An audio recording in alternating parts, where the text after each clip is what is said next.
नमस्कार मेरे प्यारे साथियों, एक बार फिर से आप सभी का स्वागत है जीटीएम क्लासेस में। दोस्तों आज की इस वीडियो में हम संस्कृत का 30 ऑब्जेक्टिव क्वेश्चन बताएंगे जो दोस्तों आपके फाइनल बोर्ड परीक्षा 2022 के लिए ये 30 ऑब्जेक्टिव प्रश्न वेरी इंपॉर्टेंट प्रश्न है। ठीक है, ये 30 में से दोस्तों जो बहुत सारे प्रश्न होंगे जो दोस्तों 23 फरवरी को, ठीक है 23 फरवरी को आपका जो संस्कृत का एग्जाम होने वाला है दोस्तों, ये 30 में से बहुत सारे जो प्रश्न होगा हूबहू लड़ेगा दोस्तों, ये मेरा 100% गारंटी है। इसलिए इस वीडियो में आप हमारे साथ शुरू से अंत तक बने रहिएगा, एक भी प्रश्न को दोस्तों आप स्किप नहीं कीजिएगा। ठीक है, ये वीडियो दोस्तों आपके फाइनल बोर्ड परीक्षा 2022 के लिए काफ़ी महत्वपूर्ण साबित होगा। ठीक है, तो आइए हम बिना समय को गवाए हुए इस वीडियो को स्टार्ट कर देते हैं। देखिए पहला प्रश्न, पटना में बहुत बार कौन आए? दोस्तों ये प्रश्न आपके फाइनल बोर्ड परीक्षा के लिए काफ़ी महत्वपूर्ण है। ऑप्शन ए में लिखा हुआ महावीर, बी में लिखा हुआ अकबर, सी में लिखा भगवान बुद्ध और डी में लिखा हुआ दशरथ। तो दोस्तों ये प्रश्न में आपको बताना है कि पटना में बहुत बार कौन आए? तो दोस्तों भगवान बुद्ध आए, आपको इसको याद रखना है, काफ़ी महत्वपूर्ण प्रश्न है। ठीक है, ऑप्शन नंबर सी हमारा बिल्कुल करेक्ट आंसर हो गया। आइए अगला प्रश्न हम देखते हैं।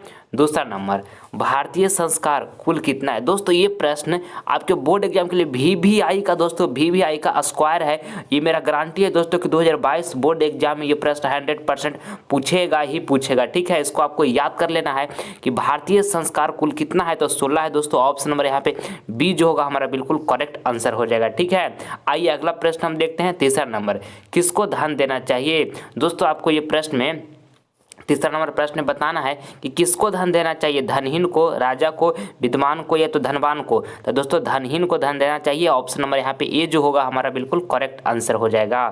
आइए अगला प्रश्न हम देख लेते हैं। चौथा नंबर, वेद कितने प्रकार के होते हैं? ऑप्शन ए में लिखा हुआ 1, बी में लिखा हुआ 4, सी में लिखा हुआ 5 और डी में लिखा हुआ 8। तो दोस्तों आपको ये प्रश्न में बताना है कि वेद कितने प्रकार के होते हैं, तो 4 प्रकार के होते हैं। ठीक है, ऑप्शन नंबर यहाँ पे जो बी होगा हमारा बिल्कुल करेक्ट आंसर हो जाएगा। ठीक है, आइए अगला प्रश्न हम देखते हैं। 5 नंबर, सारा प्रश्न दोस्तों आपके 2022 बोर्ड एग्जाम फाइनल परीक्षा के लिए चुनिंदा प्रश्न है, एक भी प्रश्न को स्किप नहीं कीजिएगा।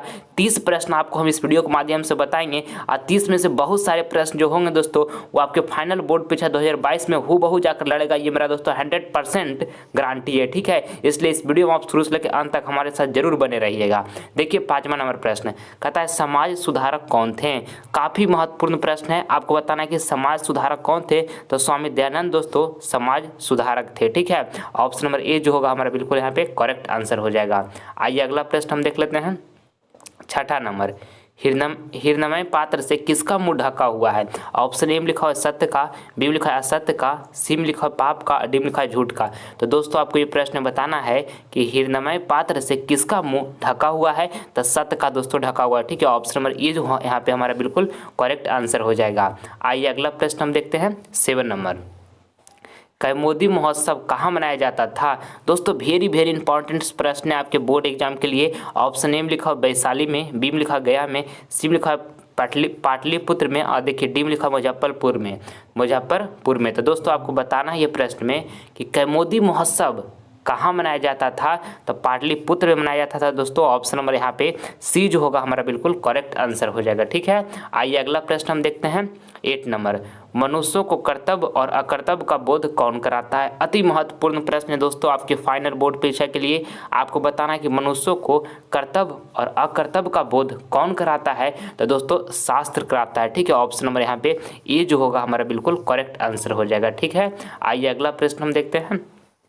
9 नंबर, भारत के प्रति हमारा कर्तव्य होना चाहिए। ऑप्शन ए में लिखा भक्ति, बी में लिखा शक्ति, सी में देखिए लिखा दया और डी में लिखा मोह। तो दोस्तों आपको ये प्रश्न बताना है कि भारत के प्रति हमारा कर्तव्य होना चाहिए, तो दोस्तों भक्ति होना चाहिए। ठीक है, ऑप्शन नंबर यहाँ पे ए जो होगा हमारा बिल्कुल करेक्ट आंसर हो जाएगा। ठीक है, आइए अगला प्रश्न अब हम देख लेते हैं। 10 नंबर, राम प्रवेश के गांव का क्या नाम था? दोस्तों काफ़ी महत्वपूर्ण प्रश्न है आपके बोर्ड एग्जाम के लिए। ऑप्शन ए में लिखा उत्तर टोला, बी में लिखा दक्षिण टोला, सी में लिखा नया टोला और डी में लिखा भिखन टोला।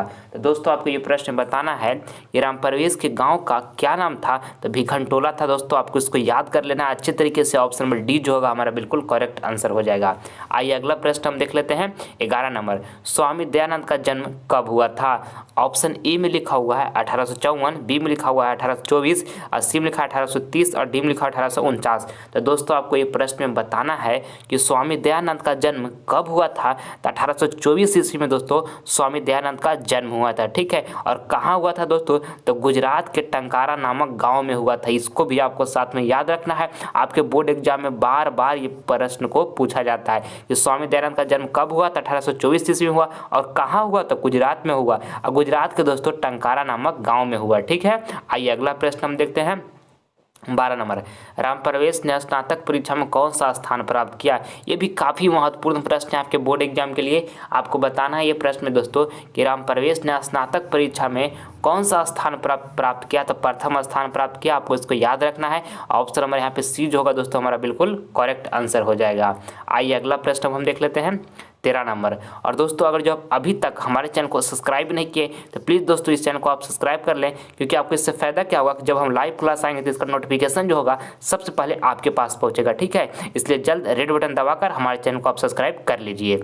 देखिए 13 नंबर प्रश्न कहता है बाल विवाह के विरुद्ध किसने महान प्रयास किया। ऑप्शन ए में लिखा मूल शंकर ने, बी में लिखा देव शंकर ने, सी में लिखा शिव शंकर ने और डी में लिखा हुआ है हेमचंद्र ने। तो दोस्तों आपको ये 13 नंबर प्रश्न में बताना है कि बाल विवाह के विरुद्ध किसने महान प्रयास किया। तो मूल शंकर ने किया दोस्तों, ठीक है। ऑप्शन नंबर यहाँ पे ए जो होगा हमारा बिल्कुल करेक्ट आंसर हो जाएगा। और दोस्तों स्वामी दयानंद का बचपन का नाम जो है मूल शंकर है, ठीक है। आपको इसको ध्यान में रखना है कि स्वामी दयानंद का जो बचपन का नाम है वो मूल शंकर है। आइए अगला प्रश्न हम देखते हैं। 14 नंबर, पटना का इतिहास कितना वर्ष पुराना है। काफ़ी महत्वपूर्ण प्रश्न है दोस्तों, चुनिंदा प्रश्न है आपके बोर्ड एग्जाम के लिए। आपको बताना है कि पटना का इतिहास कितना वर्ष पुराना है दोस्तों। तो 2500 वर्ष पुराना है, इसको आपको रट जाना है। ऑप्शन नंबर डी जो होगा हमारा बिल्कुल करेक्ट आंसर हो जाएगा दोस्तों। अति महत्वपूर्ण प्रश्न है। आइए अगला प्रश्न हम देखते हैं। 15 नंबर प्रश्न है दोस्तों हमारा कि नृत्य करते हुए कौन प्रतीत होता है। ऑप्शन ए में लिखा है नदी, बी में लिखा है पर्वत, सी में लिखा है झरना, डी में लिखा हुआ है तालाब। तो दोस्तों आपको 15 नंबर प्रश्न में बताना है कि नृत्य करते हुए कौन प्रतीत होता है। तो पर्वत प्रतीत होता है। ऑप्शन नंबर यहाँ पे बी जो होगा हमारा बिल्कुल करेक्ट आंसर हो जाएगा। आइए अगला प्रश्न हम देख लेते हैं। 16 नंबर, अणु से भी सूक्ष्म क्या है। दोस्तों आपको 16 नंबर प्रश्न में बताना है कि अणु से भी सूक्ष्म क्या है। तो आत्मा है, ठीक है। ऑप्शन नंबर यहाँ पे बी जो होगा हमारा बिल्कुल करेक्ट आंसर हो गया, ठीक है। आइए अगला प्रश्न हम देख लेते हैं। 17 नंबर, इंद्र क्या चाहते हैं। ऑप्शन ए में लिखा हुआ भिक्षा, बी में लिखा हुआ शिक्षा और देखिए सी में लिखा हुआ है राज्य और डी में लिखा हुआ दोस्तों युद्ध। तो दोस्तों आपको ये 17 नंबर प्रश्न में बताना है कि इंद्र क्या चाहते हैं। तो भिक्षा चाहते हैं दोस्तों, ठीक है। भिक्षा ऑप्शन नंबर यहाँ पे जो ई होगा हमारा बिल्कुल करेक्ट आंसर हो जाएगा, ठीक है। आइए अगला प्रश्न हम देख लेते हैं। 18 नंबर, उपनिषद के रचनाकार कौन है। ये भी प्रश्न दोस्तों काफ़ी महत्वपूर्ण है आपके बोर्ड एग्जाम के लिए। ऑप्शन ए में लिखा है कालिदास, बी में लिखा है वेद व्यास, सी में लिखा है चाणक्य और डी में लिखा है विदुर। तो दोस्तों आपको ये 18 नंबर प्रश्न में बताना है कि उपनिषद के रचनाकार कौन है। तो उपनिषद के दोस्तों रचनाकार जो है वेद व्यास है। आपको इसको याद कर लेना अच्छे तरीके से, ठीक है। ऑप्शन नंबर बी दोस्तों हमारे यहाँ पे बिल्कुल करेक्ट आंसर हो जाएगा। आइए अगला प्रश्न हम देख लेते हैं। अगला प्रश्न हमारा 19 नंबर है, चरित्र का निर्माण किससे होता है। ऑप्शन ए में लिखा हुआ है संस्कारों से, बी में लिखा हुआ मित्रता से, सी में लिखा वैर भाव से और डी में लिखा है अशांति से। तो आपको ये 19 नंबर प्रश्न में दोस्तों बताना है कि चरित्र का निर्माण दोस्तों किससे होता है। तो संस्कारों से होता है दोस्तों, ठीक है। ऑप्शन नंबर ए जो होगा हमारे यहाँ पे बिल्कुल करेक्ट आंसर हो जाएगा। इसलिए अपना संस्कार को आप अच्छा रखिएगा। आइए अगला प्रश्न हम देख लेते हैं। 20 नंबर, भिखनटोला को देखने के लिए कौन आए। अति महत्वपूर्ण प्रश्न है दोस्तों आपके फाइनल बोर्ड परीक्षा के लिए। वेरी इंपॉर्टेंट प्रश्न है। ऑप्शन ए में लिखा है लेखक, बी में लिखा है कवि, सी में लिखा है शिक्षक और डी में लिखा है महात्मा गांधी। तो आपको दोस्तों ये प्रश्न बताना है कि भिखनटोला को देखने के लिए कौन आए। तो शिक्षक आए, ठीक है। ऑप्शन नंबर यहाँ पर दोस्तों सी जो होगा हमारा बिल्कुल करेक्ट आंसर हो जाएगा, ठीक है। आइए अगला प्रश्न हम देख लेते हैं। अगला प्रश्न दोस्तों हमारा 21 नंबर है। और दोस्तों ये 30 ऑब्जेक्टिव प्रश्न में से जो भी प्रश्न आपको याद नहीं होगा उससे आपको कॉपी पर लिख कर अच्छे तरीके से याद कर लेना, ठीक है। क्योंकि अगर जो आपका टारगेट है कि मुझे 480 प्लस मार्क्स लाना है तो आज आपको दिन रात से मेहनत करना होगा, ठीक है। समय को बर्बादी नहीं कीजिए दोस्तों। एक बार जो समय बीत जाता है वो लाइफ में कभी भी आपका समय लौट कर नहीं आता है, ठीक है। इसलिए एक मिनट दोस्तों अपना आप यूज कीजिए अच्छे तरीके से, ठीक है। और 480 प्लस मार्क्स हर हाल में लाना है, ठीक है। एक मोटिवेशनल लाइन आपको सुनाते हैं, आंखों में अरमान लिया, मंजिल को अपना मान लिया। तो अब मुश्किल क्या आसान क्या, जब ठान लिया तो ठान लिया। जब मैंने ठान लिया है दोस्तों कि मुझे 480 प्लस मार्क्स हर हाल में लाना ही लाना है, तो इस दुनिया की कोई औकात मुझे 480 प्लस मार्क्स लाने से रोक नहीं सकता है। ठीक है, बस आप कंसंट्रेट माइंड करके लगातार पढ़ते रहिए। जो लोग कह रहा है उनके बातों को आप इग्नोर कीजिए और अपनी जो आपका मेहनत है उस पर फोकस कीजिए और अपने आप पर विश्वास रखिए। दोस्तों आप 480 प्लस मार्क्स जरूर प्राप्त कीजिएगा और अपने माता पिता का नाम रोशन आप जरूर कीजिएगा। ठीक है, चलिए हम अब 21 नंबर प्रश्न को देखते हैं। मूर्ति पर चढ़कर कौन खा रहा था? ऑप्शन ए में लिखा है चूहा, बी में लिखा हुआ है खरगोश, सी में लिखा है चींटी और डी में लिखा हुआ है पुजारी। तो आपको ये 21 नंबर प्रश्न में दोस्तों बताना है कि मूर्ति पर चढ़कर कौन खा रहा था? तो चूहा खा रहा था। ठीक है, ऑप्शन नंबर यहाँ पे ए जो होगा दोस्तों मेरा बिल्कुल करेक्ट आंसर हो जाएगा। ठीक है, आइए अगला प्रश्न हम देखते हैं। 22 नंबर, दानवीर कौन था? दोस्तों आपको ये प्रश्न बताना है कि दानवीर दोस्तों कौन था? तो कर्ण जो था दोस्तों दानवीर था। ठीक है, ऑप्शन नंबर यहाँ पे डी जो होगा हमारा बिल्कुल राइट आंसर हो जाएगा। और कर्ण का दोस्तों पिताजी का नाम क्या है? सूर्य है, आपको इसको ध्यान में रखना है। और कर्ण के माता जी का नाम दोस्तों क्या है? कुंती है। ठीक है, ये भी आपके बोर्ड एग्जाम में पूछे जाते हैं। आइए अगला प्रश्न देखते हैं। 23 नंबर, हमारी भारतीय धारा कैसी है? ऑप्शन ए में लिखा हुआ हरी भरी, और देखिए बी में लिखा हुआ ऊंची, और सी में लिखा है नीची, और डी में लिखा विशाल। तो आपको 23 नंबर प्रश्न में दोस्तों बताना है कि हमारी भारतीय धारा कैसी है? तो हमारी भारतीय धारा दोस्तों विशाल है। ठीक है, ऑप्शन नंबर यहाँ पे डी जो होगा दोस्तों बिल्कुल करेक्ट आंसर हो जाएगा। आइए अगला प्रश्न हम देखते हैं। 24 नंबर, आलस कथा का रचनाकार कौन है? अति महत्वपूर्ण प्रश्न है दोस्तों, आपके बोर्ड एग्जाम के लिए प्रश्न, आपके बोर्ड एग्जाम में बार बार ये प्रश्न को पूछे जाते हैं। ठीक है, आपको बताना कि आलस कथा का रचनाकार कौन है? तो विद्यापति हैं दोस्तों। ऑप्शन नंबर यहाँ पे ए जो होगा बिल्कुल हमारा करेक्ट आंसर हो जाएगा। ठीक है, आइए अगला प्रश्न हम देख लेते हैं।